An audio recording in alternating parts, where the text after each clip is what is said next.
এবার চোখ রাখবো এই মুহূর্তের সবচেয়ে বড় খবরে। রায়গঞ্জের বাহিনে শ্মশান সংস্কারের টাকা তছরূপের অভিযোগ। মাকড়া শ্মশানের সংস্কারের প্রায় 10 লক্ষ টাকা তছরূপের অভিযোগ বিজেপি প্রার্থী মানস ঘোষের বিরুদ্ধে। এই মুহূর্তে সবচেয়ে বড় খবর, চোখ রাখবো ট্রাইব টিভি বাংলার পর্দায়। মাকড়া শ্মশান সংস্কারের প্রায় 10 লক্ষ টাকা তছরূপের অভিযোগ বিজেপি প্রার্থী মানস ঘোষের বিরুদ্ধে। রায়গঞ্জের বাহিনে মাকড়া শ্মশানের আর্থিক দুর্নীতি নিয়ে সরব হলেন বাহিনের বাসিন্দারা। মাকড়ার শ্মশান সংস্কারের জন্য 10 লক্ষ টাকা বরাদ্দ করেছিল রাজ্য সরকার। কাজ না করেই টাকা তুলে নেওয়ার অভিযোগ উঠল মানস ঘোষের বিরুদ্ধে। আজ বাহিনের রাজবাড়ির সামনে টায়ার জ্বালিয়ে বিক্ষোভ দেখালেন এলাকার বাসিন্দারা। 2021 সালে মাকড়া শ্মশানের উন্নয়নের জন্য প্রায় 10 লক্ষ টাকা বরাদ্দ করা হয়েছিল। সেই টাকার কাজ না করে আত্মসাৎ করেছে বলে অভিযোগ মানস ঘোষের বিরুদ্ধে।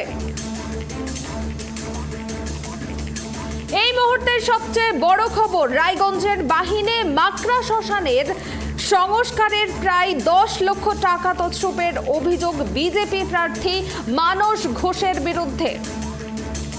ঘটনার বিষয়ে আমরা বিস্তারিত জানবো। টেলিফোন লাইনে রয়েছেন ট্রাইব টিভির প্রতিনিধি রায়গঞ্জ থেকে বিক্রম। বিক্রম, তোমার কাছে বিস্তারিত জানতে চাইবো ঘটনাটি ঠিক কি ঘটেছে এবং এই মুহূর্তে ঘটনাস্থলের পরিস্থিতি কি এবং বিজেপি প্রার্থী মানস ঘোষের বিরুদ্ধে কি অভিযোগ উঠছে। দেখো, 2021 সালে মানস ঘোষ রায়গঞ্জ পঞ্চায়েত সমিতির সহকারী সভাপতি ছিলেন এবং সেই সময় এই মাকড়া বাহিনীর মাকড়া যে শ্মশান রয়েছে তার মান উন্নয়নের জন্য কিন্তু 10 লক্ষ টাকা বরাদ্দ করেছিল এবং তারপরে তিনি সেই মাকড়া শ্মশানে গিয়ে সেখানে নারকেল ফাটিয়ে সেখানে উদ্বোধন করেন এবং তারপরে কিন্তু শ্মশান আর মান উন্নয়ন হলো না। এলাকার বাসীদের দাবি, তারা দাবি করছেন যে মাকড়া এই শ্মশানের টাকা প্রায় 10 লক্ষ টাকা মানস ঘোষ তিনি উঠিয়ে নেন এবং তারপরে আর কোনো কাজ সেখানে হয়নি।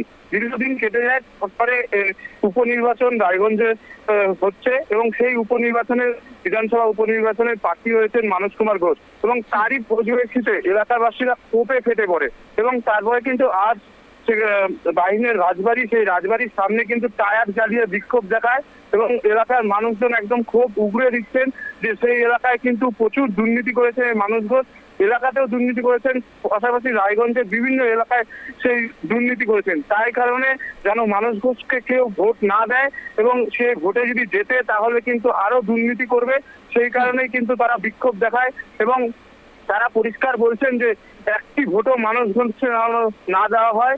সাধারণ মানুষরা কিন্তু এই কথা বলছে, একদম বিক্ষোভে কিন্তু ফেটে পড়েছিলেন মানুষজন। সেই বিক্ষোভের জেরে কিন্তু রায়গঞ্জ থানার বিশাল পুলিশ বাহিনী যায় এবং পুলিশ বাহিনী গিয়ে কিন্তু সেই এলাকার লোকজনকে বুঝিয়ে তারপরে কিন্তু সেখান থেকে বিক্ষোভ তোলে এবং পাশাপাশি এখনো পর্যন্ত কিন্তু এলাকায় একটা চাপা উত্তেজনা রয়েছে এবং বিক্ষোভ কিন্তু মানুষজনের কিন্তু মনের মধ্যে এখনো সেই বিক্ষোভ। বিজেপি নেতৃত্ব কি বলছে এই ঘটনা নিয়ে? তরফ থেকে আমরা তাকে ফোন কল হয়েছিল সেই প্রার্থীকে এবং এখনো পর্যন্ত তিনি কিন্তু ফোন কলের কোনো জবাব দেয়নি। আমরা চেষ্টা করছি তার সাথে যোগাযোগ করার, কিন্তু এখনো পর্যন্ত তিনি কিন্তু কোনো প্রতিক্রিয়া দেয়নি এই বিষয়ে। বিক্রম, 2021 সালে এই 10 লক্ষ টাকা দেওয়া হয়েছিল রাজ্য সরকারের তরফ থেকে, কিন্তু এখন 2024 চলছে, প্রায় 3 বছর। এতদিন পরে সবার নজরে কেন পড়লো? এতদিন কেন কারো নজরে পড়েনি ঘটনাটা? সেই বাহির অঞ্চলেরই কিন্তু বাসিন্দা এবং সেই ক্ষেত্রে থেকে কিন্তু যখন 2021 সাল থেকে যে এই যে টাকার তথ্যের বিষয়টা হয়, সাধারণ মানুষ ভেবেছিল যে যেহেতু নারকেল ফাটিয়ে একটি উদ্বোধন করেছে, শিলান্যাস করেছিলেন, হয়তো শ্মশানটি হবে, কিন্তু এই দীর্ঘদিন চলে যাওয়ার পরে এখনো কিন্তু তারা কিন্তু সেই শ্মশানের কিন্তু মান উন্নয়নের জন্য কোনো রকমই কোনো সরঞ্জাম কিন্তু শ্মশানে করেনি এবং যখন দেখতে পাচ্ছে বিজেপি প্রার্থী হয়েছেন তিনি মানস কুমার ঘোষ এবং সেই ক্ষেত্রে থেকে কিন্তু মানুষজনের আরো ক্ষোভটা বেড়ে যায় এবং তারপরে কিন্তু মানুষজনের ক্ষোভ একদম উগড়ে দিয়েছে। আজকে সেটা একদম প্রকাশ্যে দেখা যাচ্ছে যে একদম টায়ার জ্বালিয়ে কিন্তু একদম বাহিনী যে রাজবাড়ি রয়েছে সেই বাহিনী রাজবাড়ির সামনে টায়ার জ্বালিয়ে কিন্তু একদম বিক্ষোভ দেখাচ্ছে এবং এলাকাবাসীদের কিন্তু ক্ষোভ কিন্তু রয়েছে। শুনানি বিক্রম, এলাকাবাসীরা কি বলছে?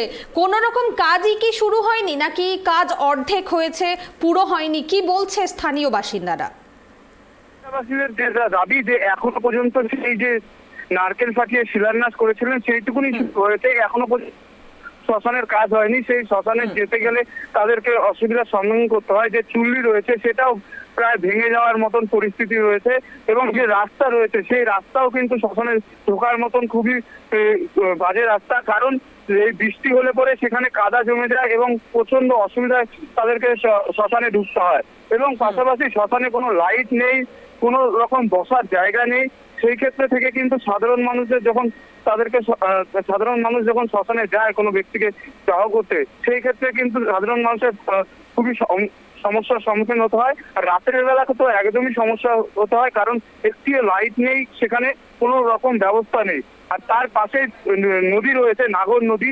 সেই নাগর নদীতেও কিন্তু এখন বর্ষা, সেই বর্ষা থেকে কিন্তু নাগর নদী ফুলে ফেপে উঠেছে, এবং পাশাপাশি সেই কারণে কিন্তু শ্মশানটিকেও কিন্তু ভেঙে চলে যাওয়ার ভয় করছে সাধারণ মানুষ। এবং সাধারণ মানুষদের কথা যে এই যে দুর্নীতি মানস ঘোষ একের পর এক করে গেছে, তা কিন্তু একদম অব্যাহত রয়েছে এখনো পর্যন্ত।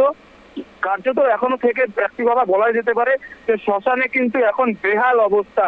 সেই কারণেই কিন্তু মানুষজন একদম ক্ষোভ কিন্তু উগড়ে দিচ্ছে আজকে। ধন্যবাদ বিক্রম। আপনাদের আবারও জানাবো, রায়গঞ্জের বাহিনে মাকড়া শ্মশানের আর্থিক দুর্নীতি নিয়ে এবার সরব হয়েছেন বাহিনের বাসিন্দারা। মাকড়ার শ্মশানের জন্য সংস্কারের 10 লক্ষ টাকা বরাদ্দ করেছিল রাজ্য সরকার। কাজ না করেই সেই টাকা তুলে নেওয়ার অভিযোগ উঠছে মানস ঘোষের বিরুদ্ধে। আজ বাহিনের রাজবাড়ির সামনে টায়ার জ্বালিয়ে বিক্ষোভ দেখালেন এলাকার বাসিন্দারা। 2021 সালে মাকড়া শ্মশানের উন্নয়নের জন্য প্রায় 10 লক্ষ টাকা বরাদ্দ করা হয়েছিল। সেই কাজ না করেই আত্মসাৎ করেছেন বিজেপি প্রার্থী মানস ঘোষ, এমনটাই কিন্তু স্থানীয়দের অভিযোগ। আর সেই কারণেই এলাকার বাসিন্দারা বিক্ষোভ দেখালেন আজ, এবং তারা দাবি তুললেন রায়গঞ্জ বিধানসভা উপনির্বাচনে বিজেপি প্রার্থী মানস ঘোষকে যাতে একটিও ভোট না দেওয়া হয়।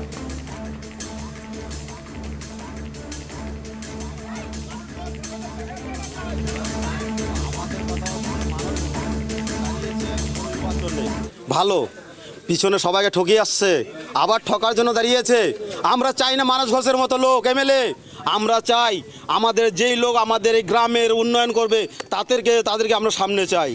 আমাদের গ্রামবাসী বুঝতে পারছি এরকম মানস ঘোষের মতো বেঈমান চোর থাকলে আমাদের গ্রামবাসী মরে যাব। কারণ এই মানস ঘোষ 2019 সালে আমার বাবা মারা যায়। আমার বাবার যখন নাকি ছিল মৎস্য সমিতির কার্ড, যেটা ভাতা পাইতো 1000 টাকা, সেই টাকার জন্য আমাকে বললো যে তুমি বিডিও অফিসে যাওয়ার পরে সেই টাকা পাবে, তোমার মাকে দেওয়া যাবে। প্রধান আমাদের লিখিত দিল না, ওর মা ভাতা পায় না। দিয়ে সে আমি গেলাম, আমাদের মৎস্য সমিতির ম্যাডাম বললো তুমি সভাপতির সই নিয়ে আসো, তোমার কাজ হয়ে যাবে। সেই জায়গায় আমি গেলাম অফিসে, মানুষ বলে এই ছেলে কী করতে আসছিস সেখানে? কেন বলবে? আমার বাবার অধিকারটাই মাকে দিচ্ছিল, কারণ আমাদের ওরা এই অন্যায় করেনি। সেই জায়গায় সইটা দিলে মা এখন আমার টাকাটা পাইতো। তারপরে আমাদের জয় বাংলা হলো, সেই জয় বাংলার টাকা পাচ্ছে। কিন্তু এই যে মধ্যে আমার বাবার 12,000 10,000 টাকা ছিল, সেই টাকাটা আমাদের নষ্ট হয়ে গেল। আমরা গরিবের ছেলে, আমরা দিন মজুরি করে খাই, আমরা কারো কাছে আমরা হাত পাততে যাই না। সরকার দিচ্ছে, আইন হিসাবে দিচ্ছে, আমাদের দিচ্ছে, তোমাদের কাছে যাই না। আমরা শুধু সইটার জন্য গেছিলাম, সেই একবার নয় দুবার গেলাম, তবু আমাকে কিন্তু করতে দিল না। সেই বরাদ্দ আমি আগে চলে আসলাম। আমি আর তোমাদের সই চাই না। হলে আমাদের মুখ্যমন্ত্রী আছে, সরকার আছে, সরকার যদি দেয় তাহলে আমরা পাবো। না হলে এরকম মানস ঘোষের মতো লোকের কাছে আমরা ভোট দিয়ে আমাদের এমএলএ বানায়, তাদের কাছে হাত পাততে যাব না। আমরা এইটাই চাই যে এমন প্রার্থী হোক যে আমাদের গ্রামের লোকের সবার উন্নয়ন করতে পারে, তাকে ভোট দেব। এবার মানস ঘোষ বিজেপিতে হয়েছে, আমরা চাই না আমাদের মতো আমাদের ব্লকটাকে ঠকিয়ে খাক। আমরা চাবো এই মানুষের মতো লোককে আমাদের ব্লকে যেন না থাকে। তাই আমরা গ্রামবাসীরা সবাই বলবো মানস ঘোষ হায় হয়, ওর কিচ্ছু চাই না, ওকে আমরা ভোটে একটা ভোট দিব না। যদি ও ভোট নেয়, যাকে ঠকিয়ে নেবে, দিনে ঠকাবে, রাতে ঠকাবে, দিনে ঠকবে নিজে। আর যে মানস ঘোষকে ভোট দিবে তার মতো বোকা, তার মতো বুদ্ধি অবুদ্ধি কেউ নাই। আমরা সবাই বলছি একত্রিত হয়ে সবাই আমরা যে দেশের আমাদের গ্রামের উন্নয়ন করবে তাকে ভোট দিব।